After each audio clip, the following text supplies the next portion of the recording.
La risposta da parte della Treviso Marathon è stata che appunto le condizioni non erano confacenti al fatto di creare questo evento a queste condizioni, per cui amici come prima. Dalla rottura all'accordo, è tutto in 72 ore. L'annuncio oggi da parte del sindaco di Treviso al termine dell'incontro con gli organizzatori. Ci siamo incontrati questa mattina, abbiamo entrambi messo sul tavolo le esigenze da parte nostra, quelle di una città che vuole accogliere l'evento, la Treviso Marathon, nel migliore dei modi, tenendo in considerazione le esigenze anche dei residenti e dei commercianti.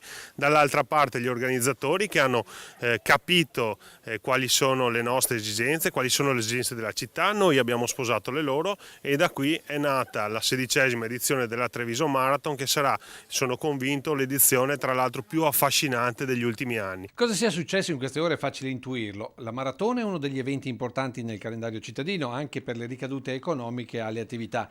E del resto, dall'altra parte, l'esperienza di portare la maratona fuori da Treviso non era stata esaltante per adesioni e soprattutto sponsorizzazioni, e quindi si rischiava che a rimetterci in fondo fossero tutti e tutto per tenere libera Piazza dei Signori. Così, dopo la dichiarazione dell'assessore allo sport, sono subito iniziati i giri di telefonate che hanno riaperto la mediazione culminata con questa sentenza salomonica. Partenza e l'arrivo saranno nella primissima periferia, in centro ci sarà, come abbiamo sempre garantito, il passaggio appunto degli atleti che partiranno verso Treviso, quindi alla mattina presto, mentre nei giorni che precederanno questa manifestazione ci saranno una serie di eventi, probabilmente in Piazza Borsa e in altre piazze della città, ma che non creeranno particolare impatto alla viabilità e ai commercianti. C'è da capire come si snoderanno i 42 km e 195 metri della competizione. L'ipotesi al momento più concreta prevederebbe la partenza in Viale Bixio o lungo Viale Vittorio Veneto per poi seguire sostanzialmente il tragitto degli ultimi anni, passando per Villorba, Carbonera, Silea, Casale Casiere e poi tornare a Treviso